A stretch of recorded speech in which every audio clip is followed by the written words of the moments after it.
TWR India द्वारा प्रसारित कार्यक्रम जिंदगी की राह में आप सबका हार्दिक स्वागत बा। ई कार्यक्रम बाइबल का विधिवत अध्ययन हवे।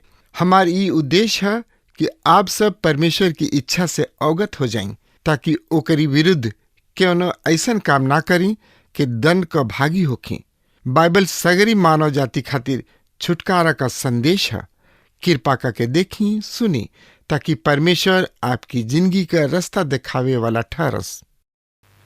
हाँ मित्र, पौलुस प्रेरित द्वारा फिलिपी मसीही सब के लिखल गोइल चिट्ठी के 2 अध्याय के कुछ शुरू वाला पद में हम प्रभु यीशु मसीह के दीनता के उस 7 सीढ़ी नीचे उतरत पग पर विचार कैले रही जा, जिकरा द्वारा वो मानवता के क्षेत्र के निम्नतम स्तर पर पहुंच के पिता परमेश्वर के अनंत योजना के साकार कैले रहन। और आज हमने के देखे के मसीह यीशु के महानता के ओर ऊपर बढ़त 7 गो पग। यह परमेश्वर के मस्तिष्क मसीह यीशु के महिमा। यह महान कार्य के पश्चात परमेश्वर उनका के अभूतपूर्ण महिमा प्रदान कैलन। मित्रता एकरा बारे में ज्यादा से ज्यादा जानकारी खातिर वह हमरा संगे आपन पवित्र शास्त्र बाइबल निकाल लेनी। हाँ तो ओमे देखी फिलिपियो के पत्री 2 अध्याय के 9 पद इस तरी से बता रहा बा।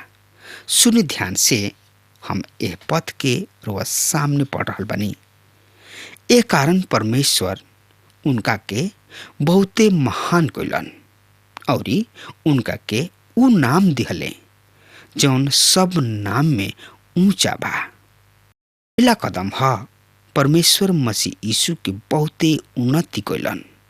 ए समय सृष्टि खातिर या समस्त सृष्टि में मसीह यीशु के महिमा होखे। ए धरती पर जहाँ मानव के रहे के घर है, हाँ, जहाँ उनकर सबसे उत्तम रचना उनका विरुद्ध विद्रोह कैले रहन, वहाँ मसीह यीशु के नाम सर्वोच्च कैल जाओ, महिमा नियुक्त होके। ए छोट ग्रह पृथ्वी के एगो घटना अन्य सब गृह अथवा नक्षत्र में सर्वोच्च महत्व के स्थान दे देले। सृष्टिकर्ता परमपिता परमेश्वर के बेटा प्रभु यीशु मसीह यहाँ अलन 33.5 बरिस ए पर घूम फिर के प्रचार करत रहले और परमेश्वर योजना के पूरा करे में आपन जान दे दिले। मसीह यीशु स्वर्ग से पृथ्वी पर उतर अइले, कलोवरी के क्रूस पर मार डालल भी गइलन कि ऊ पाप दंड से मुक्त हो जाए और इस सड़क के ओर मुड़ी उठा के परमेश्वर की स्तुति प्रशंसा गीत गा सके। यह कारण है कि परमेश्वर मसीह यीशु के बहुत ही महान ऊंचा स्थान प्रदान कैले बाणे। आगे के ओर बढ़त द्वित सोपान परमेश्वर पिता मसीह यीशु के उ नाम दिहले जौन की सब नाम से सर्वोत्तम तथा सर्वोच्च सर्वश्रेष्ठ है। कल्पना करी एगो नाम, केवल एगो ऐसा नाम जौन की आदम से लेके उजर सिंहासन तक जनता मनुष्य भले या होके वाला बने। उस समान में सर्वोच्च नाम श्रेष्ठ नाम है। विचार करी कि कहीं रउआ उनकर नाम अकारण या व्यर्थ नहीं ले रहल, कहीं रउआ एह नाम के श्राप के खातिर तो नहीं ले रहल। कहीं एह महान नाम के कीचड़ में त नेखी घसीट रहल। कुछ लोग बाणे जवन की दुआ प्रार्थना में प्रभु यीशु मसीह के नाम ना लिखल करेलन। उ प्रार्थना कुछ एह तरी से खत्म करलन, ई दुआ प्रार्थना तोहरा नाम से मांगतानी। परमेश्वर उनका के सर्वश्रेष्ठ नाम दिहले, जौन की सब नाम में सर्वोत्तम नाम बा। विश्व में आज तक कतना आदमी भइले जेकर नाम महान समझल जाला और ऊ महान समझल भी गइले। मूसा, सामुएल, दाऊद, एलिया, एलिसा, एशिया, यूहन्ना, पौलुस, पतरस, ये सब नाम से कहीं अधिक ऊंचा बा एगो नाम, प्रभु यीशु मसीह के नाम, सर्वोच्च नाम, स्वर्गदूत सबसे भी ऊंचा नाम। मित्र, त एकरा बारे में जानकारी खातिर रुआ हमरा संगे आपन पवित्र शास्त्र बाइबल निकाल ली। फिलिपियो के पत्री 2 अध्याय के 10 पद एह तरी से बता रहल बा, जौन स्वर्ग में और पृथ्वी पर और जौन धरती के नीचे बा, उस सब यीशु मसीह के नाम पर घुटना टेको। ए पद में मसीह यीशु के आगे के अगला 3 कदम यानी कि पग दिखाई दे रहल बा। तीसर का सोपान है मसीह यीशु के नाम पर। प्रभु यीशु के अर्थ होला उद्धारक। उनकरा देह धारण के पूर्व संदेह वाहक स्वर्गदूत मरियम से कहले रहन, तो इनकर नाम यीशु रखी है, काहे कि ऊ अपना लोगन के उन्हीं लोगन के पाप से छुटकारा दिलई हैं। उनका बारे में कइल गइल भविष्यवाणी ऐसे भइल कि भविष्यवाणी पूरा होके कुंवारी कन्या गर्भवती हुई और एगो लड़का के जन्म दी हैं और उह लड़का के नाम इमानुएल अर्थात परमेश्वर हमरा साथ बाणे। उ कन्या कुंवारी से पैदा भइलन। उ खुद परमेश्वर हन। भला उ मानव परिवार में अलौकिक जन्म के सिवा और कैसे प्रवेश कर सकत रहन। पर ई सब इमानुएल अन्यत्र ही ना तका ई नबुवत अधूरा रह गइल। ई एगो बहुते सुघर पूर्ति है। एह नबुवत के स्वर्गदूत के आदेश रहे। उनकर नाम यीशु मसीह, काहे कि वो अपना लोगन के उनका पाप से छोड़े हैं। केहू पाप से छुटकारा देवे में समर्थ नहीं खे, ना रउआ और ना हम। हमनी के सब केहू एक ही स्थिति में बानी जा। हम सबनी के नैया डूब रहल बिया। एगो छुड़ावे वाला बचावे वाला के बहुत ही आवश्यकता बा और वो कौनो भी मानव से ना हो सकेला। सब पूर्णतः पापमय है। उद्धारक तो बहरी से आइल व्यक्ति ही हो सकता। डूबत के बचायो पे खातिर डोर फेंकल जाला। इहे होला नु उ इमानुएल हमें अर्थात परमेश्वर हमरा साथ बैतलहम के उ शिशु परमेश्वर हमरा साथ बाणे। मानव स्वरूप लेके उहे इमानुएल परमेश्वर बाणे। उ यीशु कहला सकताणे और उपयुक्त रीति से कोनो भी यीशु कहला ही नहीं सकत। अब परमेश्वर कह रहल बाड़े, हम ओ नाम के बहुत ही उन्नत करब जे हमरा बेटा के पृथ्वी पर आवे के समय दियल गइल रहे और ई नाम सब नाम से ऊंचा नाम होई। सब नाम से बहुते ऊंचा। आई देखल जाओ ऊपर बढ़त 5वीं सीढ़ी में और 6वीं सीढ़ी पृथ्वी के नीचे एक मत बा। क्षतिपूर्ति बाद उनकर शिक्षा ई बाकी आखिरी में सब मनुष्य उद्धार में प्रवेश कर ली है। वो सिखावेलन स्वर्ग के स्वर्ण पथ पर यहूदा स्कृति और शैतान दोनों ही साथ साथ टकरात देखल जा सकतन। काहे कि आखिरी में उद्धार सब कर होई। स्वर्ग में, पृथ्वी में, अधलोक में सब कर घुटना मसीह यीशु के सामने उनकर प्रभुता स्वीकार करत टेकल जाई। इ नइखन दर्शावत कि वो सब उद्धार के स्थिति में पहुंच चुकल हुई हैं। कुलुसियों के लिखल चिट्ठी में भी पौलुस के इहे शब्द है।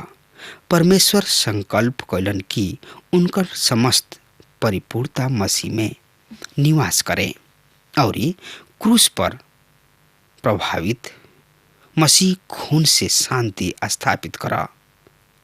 उनके द्वारा स्वर्ग और पृथ्वी सब वस्तु के अपना साथ करे। ए पद में पौलुस मसीह यीशु के प्रभुत्व के विषय ना वरन उनकर मेल मिलाप के सेवा के विषय उल्लेख कर रहल बड़े।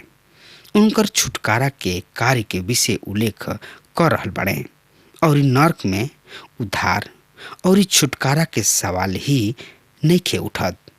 अन्यथा नरक तैयार काहे कोइल गोइल होखित। फिलिपियो के पत्री में जौन अधोलोक के उल्लेख बा उ ए अनुच्छेद के मुख्य विषय से संबंधित अर्थात मसीह यीशु के प्रभुत्व के विषय की मसीह यीशु के नाम पर हर एगो घुटना उनका प्रभुत्व के स्वीकार कर टेकल जाई। अशुद्ध वाला शब्द वैसे ही उनकर प्रभुत्व के स्वीकार करेले। अब आई जा आखिरी और अर्थात 7वां सर्वोच्च पग। यही अध्याय के 11 पद एह तरी से बता रहा बा और परमेश्वर पिता के महिमा खातिर हर एगो जीव मान ली कि यीशु ही प्रभु हमें, जौना से पिता परमेश्वर के महिमा होखे। एगो अन्य अनुवाद परमेश्वर पिता के महिमा के खातिर सब मनुष्य ई स्वीकार करे कि मसीह यीशु ही प्रभु हमें। एवं भी ई ना कहले कि सब मनुष्य इस स्वीकार करे कि वो उद्धार करता हमें। ई बड़ा ही रोचक परिस्थिति बा कि नरक में भी हार के प्रत्येक नरकवासी के ई स्वीकार करे के होई। हाँ भाई लोग ठीक ही कहत रहन कि मसीह यीशु ही प्रभु हमें। उ उहवा नरक अग्नि के पीड़ा में कराहत, हाथ मलत, दांत पिसत, पछतात स्वीकार करी हैं मसीह यीशु ही प्रभु हमें। यदि रुआ सही में उनका के प्रभु स्वीकार कइले बानी तब ही उनका के प्रभु कही हैं, अन्यथा ना। ई रुआ के बहुत भयानक स्थिति में डाल सकता। मत्ती रची सुसमाचार में प्रभु चेतावनी देले रहन, जेवन लोग हमरा के प्रभु प्रभु कही के पुकारलन ओकरा में सब के सब स्वर्ग राज में प्रवेश ना करी हैं। जे हमरा स्वर्गीय पिता की इच्छा के पूरा करला उहे स्वर्ग राज में प्रवेश करी हैं। वो दिन अनेक हमरा से कही हैं, प्रभु का हम तोहरा नाम लेके भविष्यवाणी ना कोइले रही, तोहर नाम लेके अनेक चमत्कार ना कोइनी, का तोहर नाम लेके अपदूत सबके ना लिखनी। तब हम ओहनी के साफ साफ शब्द में कह देब, हम तोहनी के कबहू नहीं खिचानत। कुकर्मी सब हमरा से दूर हट जाओ। देखनी यहाँ रुआ यहाँ 3 गो विषय के बखान बा, नबूवत, अपदूत अर्थात अशुद्ध आत्मा सबके मनुष्य सब में से निकालल, और हम चमत्कार बड़ा ही सरलता पूर्वक ई मान बैठल बानी जा कि ई तीनों कार्य केवल परमेश्वर ही अर्थात पवित्र आत्मा ही के करे में सक्षम बा। उनकर नाम पवित्र आत्मा के वरदान अर्थात पवित्र आत्मा द्वारा दिहल गुल क्षमता में भी कइल गुल बा। यहाँ हम एगो बात साफ यानी कि स्पष्ट करे चाहतानी कि यहाँ हम नबूवत शब्द प्रयोग में ला रहल बानी। नबी परमेश्वर के सेवक प्रतिनिधि भइल करेलन, अतः कुछ अनुवादक भविष्यवक्ता कही के काम चला रहल बने और कुछ एकरा के मसीही रूप देवे के नाम पर द में व जोड़ के भविष्यवक्ता कर रहल बने और नबी खातिर ठहरावल गईल सेवा के निर्वाह कोनो रीति से ना कोइल करेलन। नबी केवल भविष्य के घटना सब के घोषणा ही ना और भी बहुते करत रहले। अगर हमार बात रउआ सुन रहल बानी तो यही घड़ी रउआ प्रभु यीशु मसीह के प्रभु कही के, उद्धारकर्ता कही के, सृष्टिकर्ता कही के स्वीकार करी, काहे कि उहे महान परमेश्वर हवन।